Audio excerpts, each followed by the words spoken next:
So today what we are doing is we are covering spread D. So last spread, can anyone write in the chat box if you remember, what did we cover in the last spread? I'll give you a clue. It's also known as the basic functional unit of the nervous system. Can anyone remember what that was? Neurons, excellent, good work.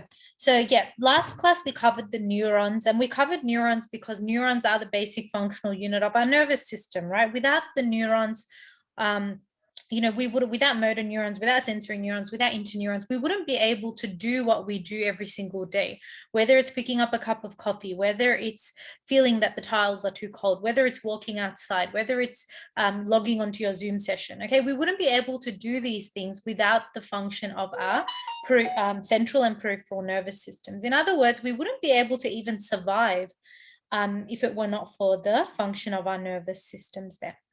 Okay, so that's the basic thing that we're going through today.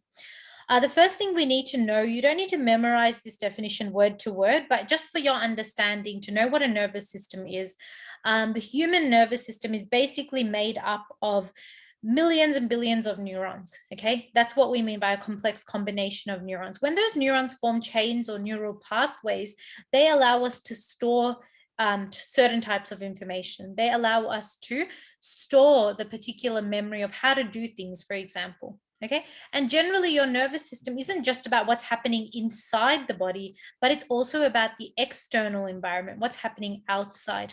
Okay, what happens outside and how we respond to outside, or how we respond to external stimuli. Okay, so that's the basic idea of what the human nervous system is. Okay, an example of how external activity or external or outside things can affect our nervous system function is, for example, if we're walking across the road and as we set foot on the road, we see a car speeding towards us, we'll quickly step back onto the pavement. Yeah, we wouldn't just keep crossing the road. And that's because of the very rapid and adaptive function of our nervous system, not only in allowing us to move, but also in terms of allowing us to survive. Okay, and the human nervous system and its functions have particular adaptive roles. Adaptive means that they allow us to survive and they allow us to stay out of harm's way. We'll look at that a little bit more on Wednesday when we cover the function of the sympathetic and parasympathetic nervous systems and how they allow us to deal with threats or danger in our environment. Today, our main focus is going to be on the more general central and peripheral nervous systems and basically the somatic division of that. Anyway, when we're looking at the structure of the nervous system, we follow a certain type of hierarchy, and a hierarchy is just the way in which the nervous system is organized in terms of its different divisions and its different subdivisions. So these two here at that top level of the hierarchy, these are what we call as the divisions. Okay, divisions means these are the broad kind of categories, two broad or two very general categories into which our nervous system is divided. Okay, that's the first level. In the second level, we've got our subdivisions. So this whole area here are basically extensions of the bigger divisions of the nervous system. And we call these the subdivisions because they come underneath the broader kind of categories or broader divisions there. So in other words, your central nervous system is composed of your brain, the master organ, and the spinal cord, which kind of acts as a messenger. We'll talk a little bit more about that soon. The peripheral nervous system is composed of the somatic, which we are going to focus on today. And on Wednesday, we're going to focus on the autonomic nervous system, which is the second subdivision that comes under the peripheral. Okay, the autonomic nervous system is then further divided into subdivisions known as the sympathetic, okay, and the parasympathetic. And these are to do with when we deal with threats in our environment. When we encounter something dangerous, these two nervous systems work together. Okay, so essentially what we're doing today, guys, is we're going to cover this, and this, okay? And we'll talk about the relationship between these two nervous systems as well. And then on Wednesday, we will cover the autonomic nervous system, basically these three. Okay, and how our autonomic nervous system allows us to not only survive, but to also stay out of harm's way and deal with threats in our environment. Okay, now this structure of the nervous system is really important. You need to know what the structure looks like. Okay, you need to be able to, if we give you these boxes blank, you need to be able to fill up what are the correct divisions and subdivisions there. Okay, so that's really important for you to know. Question, I'm going to revise, go over these topics. You revise from the PowerPoint. The PowerPoint is your textbook. The PowerPoint is your resource. So you would revise from the PowerPoint. Okay. And you would revise from any extra work we do, for example, Kahoots, for example, any extra revision questions we give you, that kind of stuff. There's no textbook at all for psychology. So yeah, the PowerPoint is your point of reference. And I think the PowerPoint is already quite detailed, but if you need extra detail, you can always turn to me and I will give you as much detail as you need. Okay, but yeah, for the test, guys, the PowerPoint is your main reference for psychology. I know this is weird and confusing because you guys are used to dealing with like textbooks. I know for science and for different subjects, and for chemistry, we had your textbook as well. So it's a bit funny for psychology, but yeah, think of the PowerPoint as being like a textbook. Okay, it's sad because usually we print out a hard copy of the PowerPoint, so it feels more like a resource, but because everything's online now, we weren't able to do that. Okay. And there is information on that note also. There is information about your test on the school box. Okay, so you can have a look at that information there. Okay, so anyway, last time we also talked about the role of the neurons. Okay, we said that sensory neurons are also called afferent neurons, and the sensory neurons are involved in sensations like smell, sight, sound. All of those things are because of the action of our sensory neurons. Motor neurons are involved in things like movement. Okay, so another word for motor neurons is efferent neurons. So just keep that in mind as we go through this spread, because we are going to talk about how these neurons function to allow someone to engage in some activity. Okay, so just keep that at the back of your mind as we're going through this. Okay. When we're talking about the central nervous system, it looks like there's a lot of information on this slide, which there is, but it's not that complicated. Okay, the central nervous system basically consists of your brain and your spinal cord.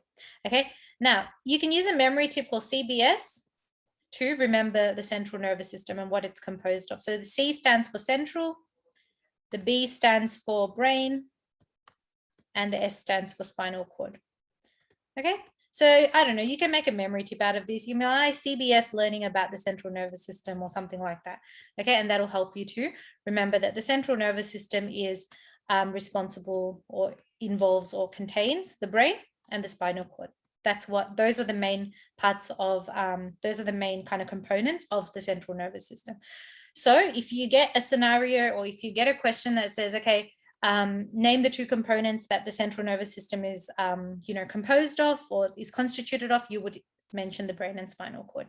Okay, so you can see that in the image here, you've got the brain and you've got the spinal cord, which basically runs down the length of your spine and acts more as a messenger for information. We'll talk about that role of the spinal cord as being a messenger very soon.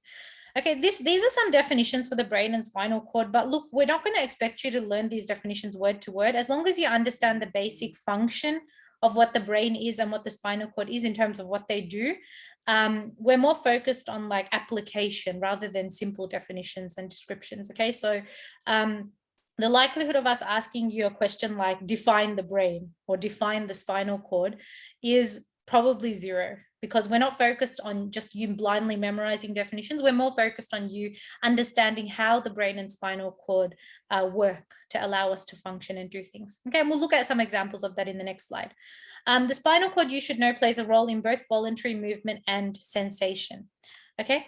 Now, if you think about people who are, for example, paralyzed, okay, it's often because they have experienced some damage to some part of their spinal cord. It could be the topmost part or the upper segment, could be the bottom segment, could be the mid segment, but some damage has been sustained to some part of their spinal cord. And because of that, the spinal cord is no longer able to act as a messenger. It's no longer able to convey those messages. And that's why some people who are paralyzed, they can't feel certain things. Like if they're, for example, paralyzed in the lower segment of their spinal cord, which corresponds to the lower parts of the body, you might kick them in the leg and they might be like, no, I can't feel a thing, because the ability of the pain message, the sensory message to travel from the leg to the spinal cord up to the brain is disrupted. The pain message doesn't reach the brain. Okay, so it's important for you to remember that that's why the spinal cord is like a messenger. Okay, it allows messages to travel to and from the brain. Okay, and if the spinal cord is damaged, well, your messenger is damaged. The message isn't going to get sent, whether that's a message relating to movement or whether that's a message relating to pain or sensory information. Okay, so that's the basic idea. We also know sometimes when people are paralyzed, when they damage some part of their spinal cord, they end up in a wheelchair. They're no longer able to walk. And that's because the spinal cord plays a pretty big role in movement as well. Okay, so just think of the brain as being your master organ. Okay, without the brain, we can't interpret or judge those messages of movement and pain. And without the spinal cord, we lose our messenger, okay? Because the spinal cord is the messenger. It allows for, if you think of the messages as being like letters, it allows letters about pain and letters about movement to travel to and from the brain and the body, okay? That's the idea. So that's the central nervous system. The really short take-home message is that central nervous system is consisted of your brain and spinal cord. That's the basic idea. Okay, the next one. So this is the analogy I was talking about. This is taken from the Year 11 book, but it's a good analogy for us to use. If you think of the brain as being like the post office, okay, you can think of your messages of pain or movement as being like messages, like letters or envelopes that get sent to and from. And so the spinal cord is kind of like the directions across which that message is sent. Okay, obviously, the message is carried by the messenger, which is the spinal cord, which we mentioned, and the brain is that post office or that destination.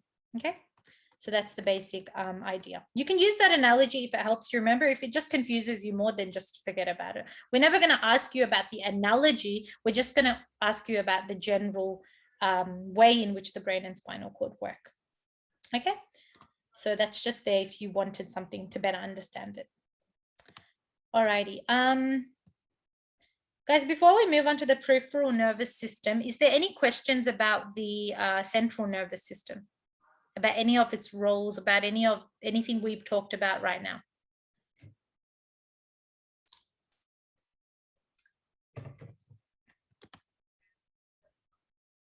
Okay, cool.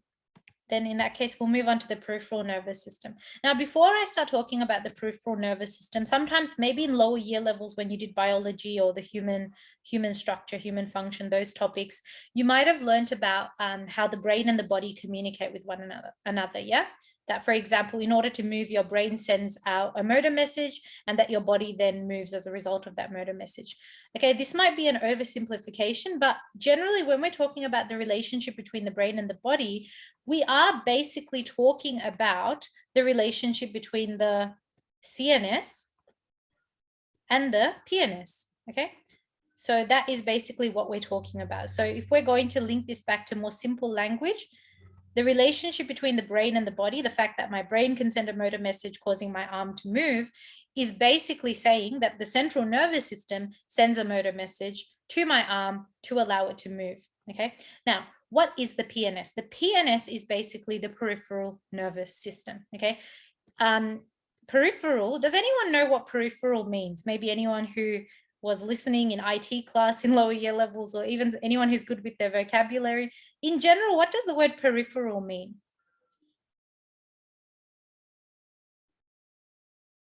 Does anyone know what peripheral vision means?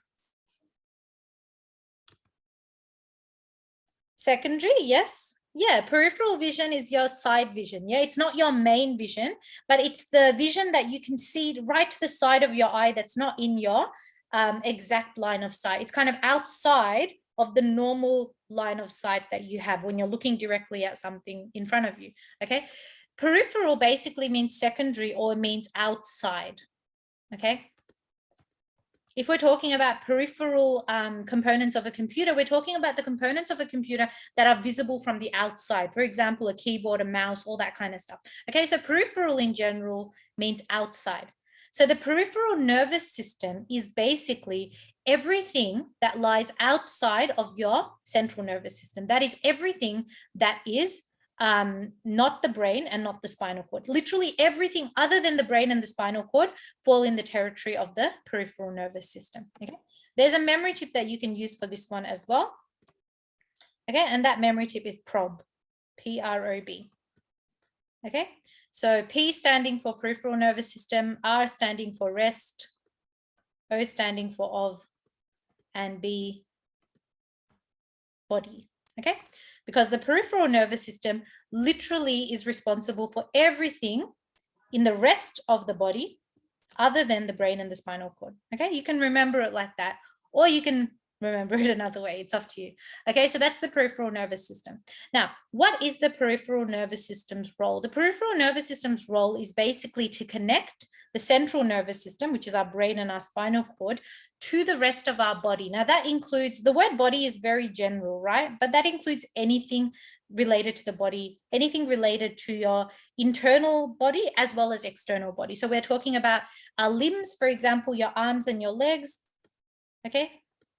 For example, the brain sends a motor. Remember the example I said before, the brain sends a motor message to the arm to allow it to move. Yeah. So that's the CNS sending a motor message to the PNS, to the arm, to allow it to move. Okay. Skin is also a part of the peripheral nervous system. If someone pours hot water on your hand, you can feel that because the skin on your hand is a part of the peripheral nervous system. So when that hot water hits your skin, it actually sends a sensory message to your brain. Again, PNS, hot water on the skin, sensory message going to the brain, going to the CNS. So there's always a connection between the PNS and the CNS at any point in time. Okay, and these are the kinds of examples you need to be familiar with because these are the kinds of things we're going to ask you on the test, as opposed to saying define the peripheral nervous system or describe what a sensory neuron is. Okay, so we're asking you more application stuff. Now, the PNS is also responsible for muscles and glands in the body as well, including glands that secrete hormones, including glands that secrete, particular neurotransmitters and neurohormones like that. Okay, so it's really important for us to know that the PNS is literally just the rest of the body other than the brain and the spinal cord. Okay, now there are two ways in which the PNS and CNS communicate with one another.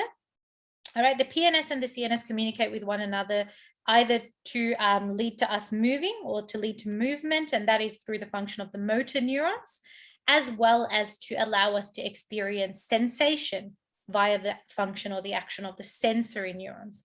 Okay, so when we're talking about the central nervous system, if I can, I'm not very good at drawing, but let's pretend that this is a brain. Okay, I'm going to call it B. And then the thing going down the guy's thing is the spinal cord. You can't really see that because he's standing from, let's say that's the spinal cord, just for imaginative purposes. Okay, I know that it's a horrendous drawing, but it doesn't matter. So that's the brain and spinal cord. Okay, that blue bit there essentially relates to the central nervous system.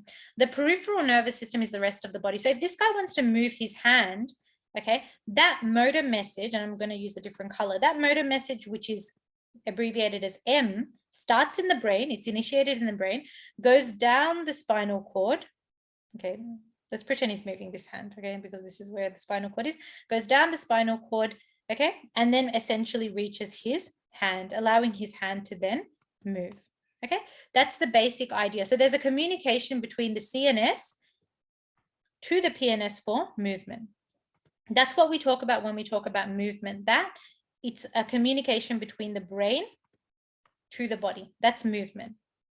Okay, remember that what you want to move is usually a body part. So that's why body comes second.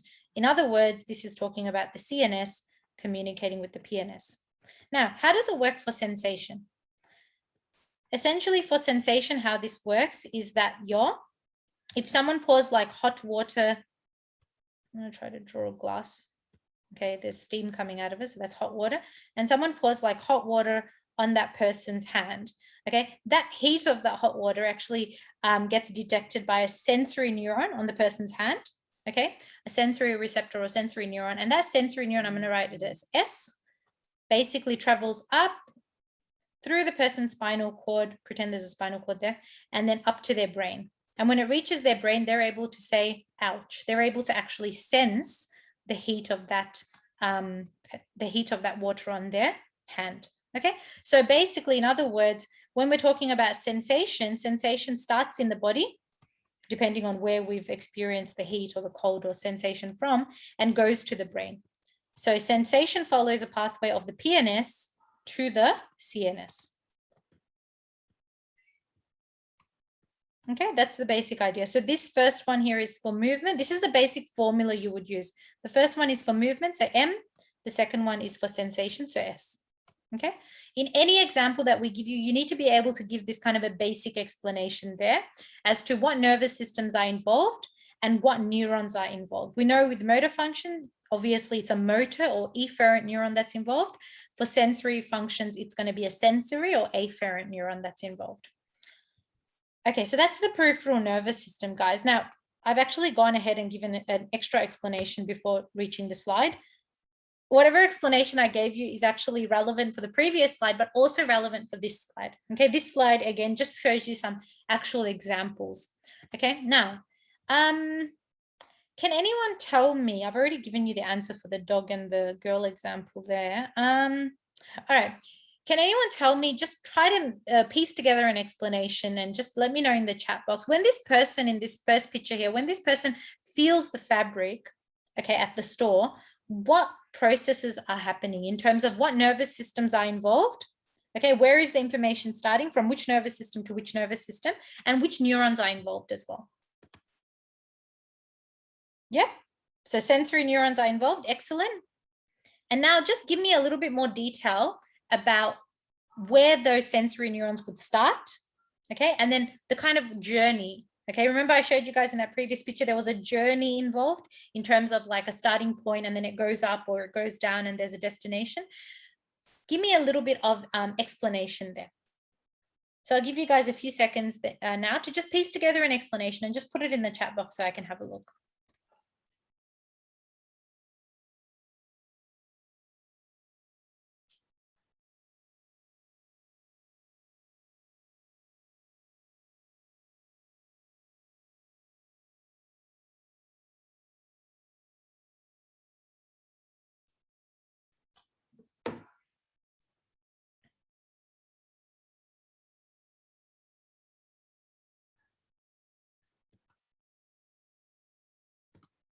Okay, so let's do a step by step. What type of neuron do we think is involved, guys? When we touch a piece of fabric to feel the texture, what kind of neuron is involved?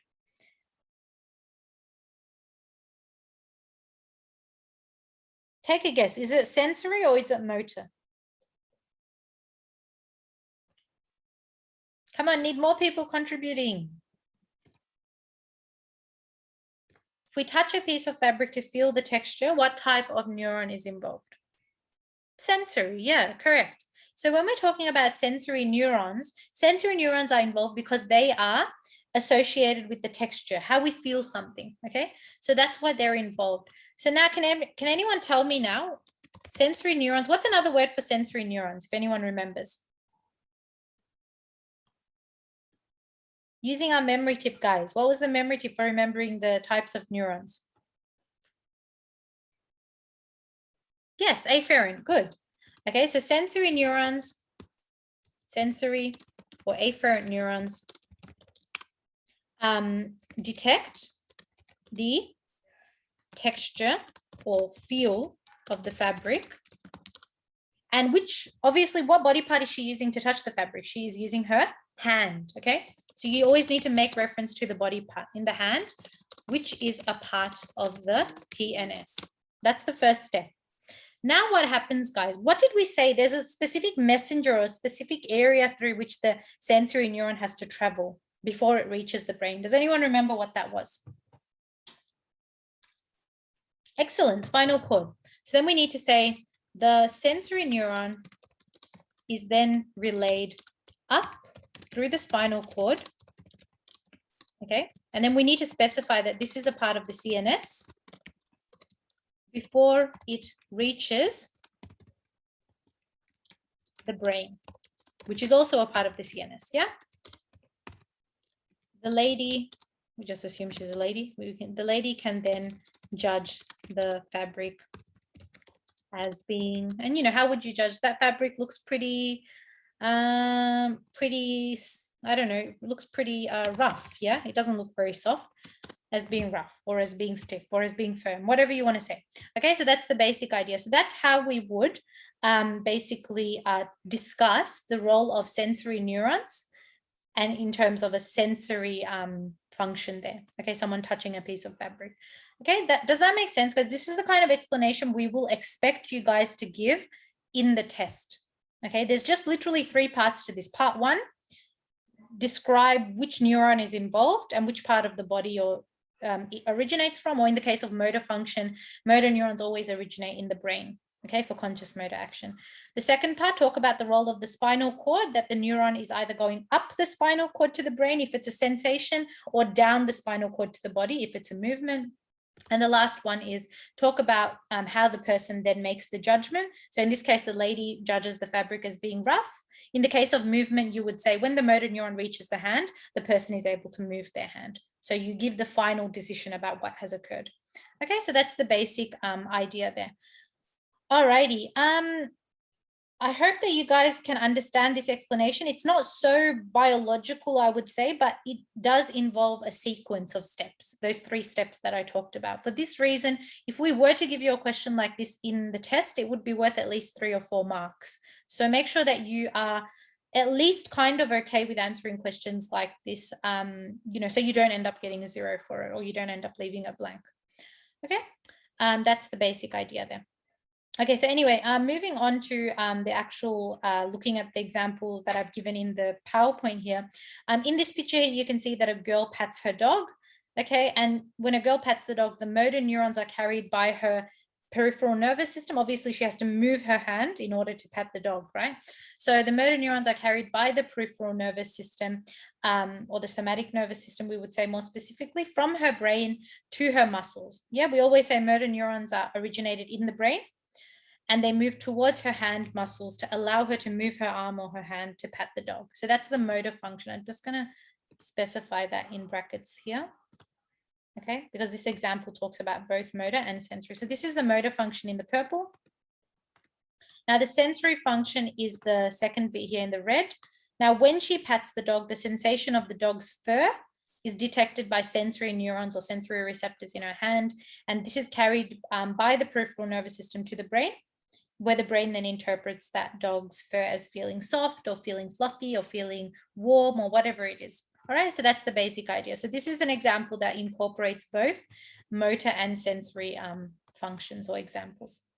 Okay, so that's the somatic nervous system. The somatic nervous system is the specific division of the peripheral nervous system that's involved in sensation and movement. How you can remember this is if you look at the word somatic, it's got an S in it and it's got an M in it. So sensory function or motor function.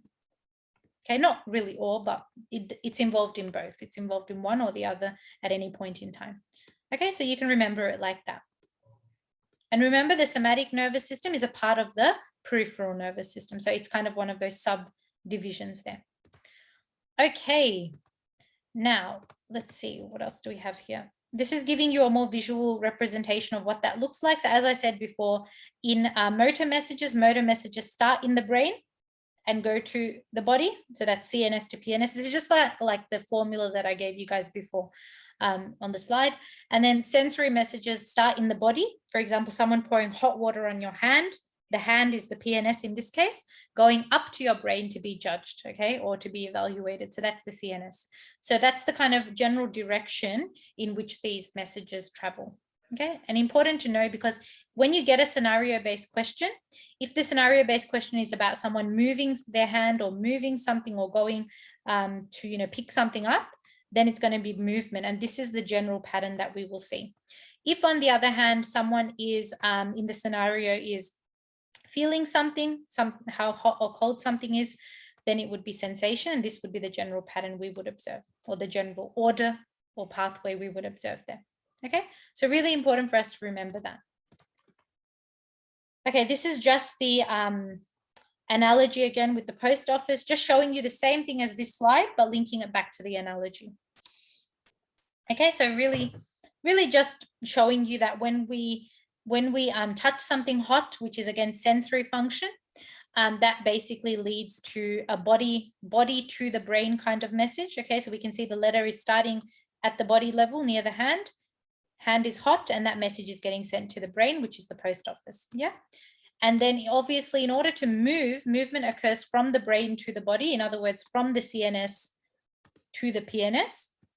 Okay. So when we're moving our hand away from some kind of hot candle, that would then obviously start in the brain, and the motor message would travel down to the PNS. And that's why it says motor letter, because that's a motor neuron involved. Okay. The motor neuron is the one that starts in the brain. All right, so that's basically talking about the role of the PNS and the CNS, okay, and the relationship between the two in terms of how they function and in terms of what kind of neurons are involved. Okay, we're not going to focus on autonomic today. I want to do that on Wednesday. So today what I'm going to do is I still don't feel like all of you have a good understanding of this topic since no one was answering my questions before. So I'm going to give us like a bonus question now for us to do. I'm going to write one up and I want you guys to help me out in terms of answering it. So what can be our question? Let's see. What can we say? Okay, let's just say Miss Verween wants to write something on the board, pretending we're at school. And then I'll say something like, describe the specific role of neurons and the specific divisions or subdivisions of the nervous system involved, which would allow her to pick up her whiteboard marker. Okay, and how many marks should we make that with? About maybe 3 marks. I think that's reasonable. All right, now everyone needs to give me an answer, guys. I don't care if it's not like a perfect answer. You just need to show me that you are literally not asleep behind that screen. So I just need to see that you've understood something of what we've done today. So I'll give you some time now to jot together your thoughts. And yeah, that's the scenario. I think it's pretty clear what we're talking about here, whether we're talking about sensational movements. I'm not going to tell you which one it is. It's pretty obvious. Tell me what kind of neuron would be involved and the function of the divisions of the nervous system. So we've only learned about 2 specific ones today, which are our central nervous system and the somatic division of our peripheral nervous system. Those are the main 2 that we've learned today. So let me know in the chat box, what are your ideas about this question? How would you approach this?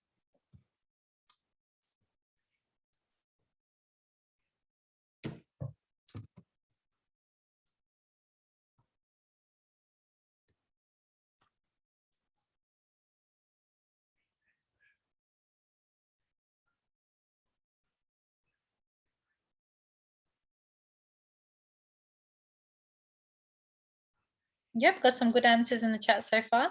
Okay, I'd like everyone contributing.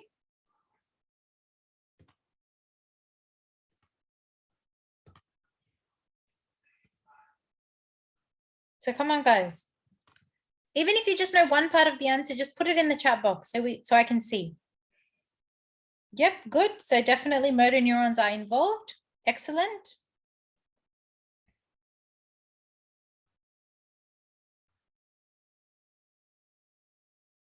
Yep, got some good answers here so far, some really good ideas. Right, more people contributing, or should I start calling out names? Let's see now. Yep, brain to make movement. Yep, so a lot of you have mentioned the first step. Now you need to mention the second step as well. So where does it travel down? Remember we said there's a kind of messenger involved. Okay, there's a middle part that's involved there. What is that middle part called? Because remember, it's not just motor neuron going down to the hand. There's something else involved as well. And you guys need to name the nervous system divisions too.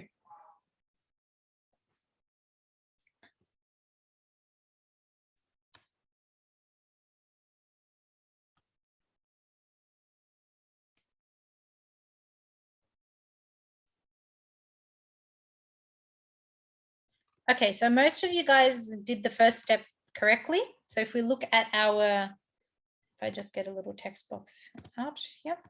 Okay, in a question like this, the first step will be to mention that we have to determine, first of all, what the movement, what the particular function is. In this case, it's clear that me picking up a whiteboard marker would be an example of a movement. Yeah, so you need to write down that. As movement is involved, or let's make it specific. As needs to move her hand, pick up the whiteboard marker, a motor neuron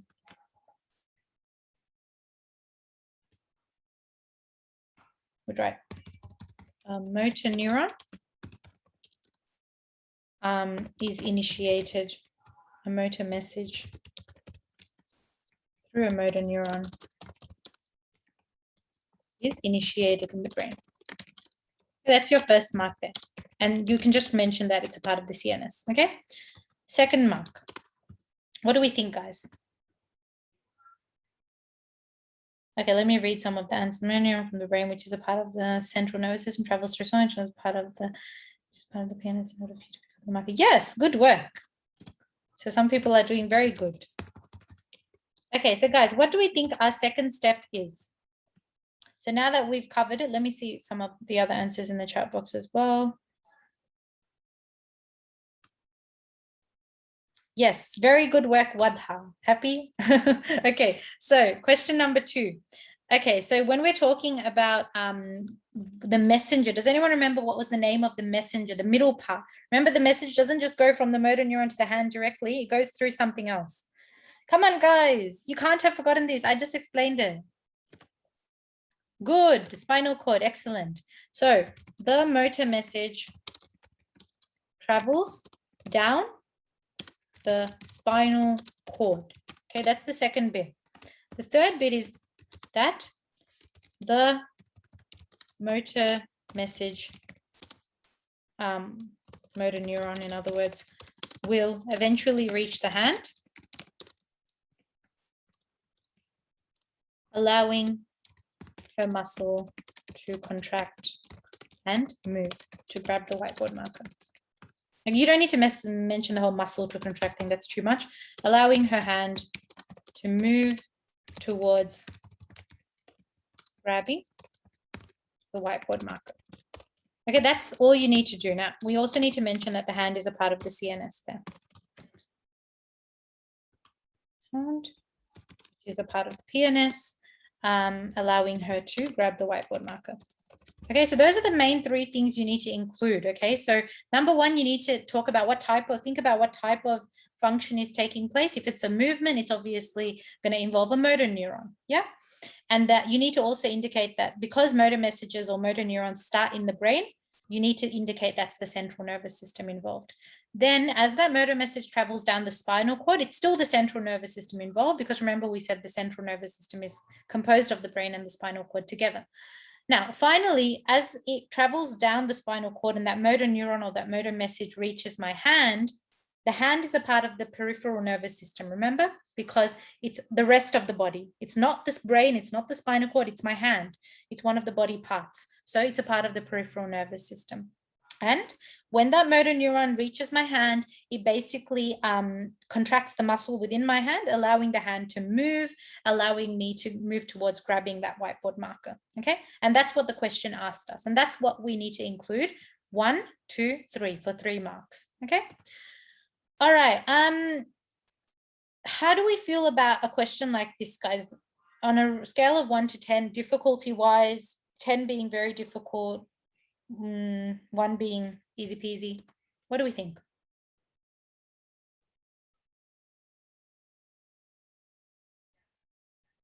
Kind of difficult. Yeah, it is. It's not easy.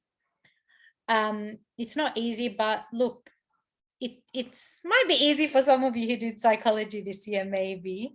But it's not easy at first. Okay, it's not super hard as well, but it just takes a bit of practice. We're going to do some more practice questions like this. Probably in the lead up to the actual test. Okay, so all of you can get 3 marks or full marks on these types of questions, because these are pretty much as hard as, in terms of difficulty of questions, these are probably the most difficult kinds of questions you could get on the test. The rest of it should be pretty straightforward. Okay, that's just one example. We will work on more examples anyway in the lead up to the test, so you don't need to worry too much. Alrighty. So that's about it for today. So what I'm going to do is I'm just going to stop the recording here.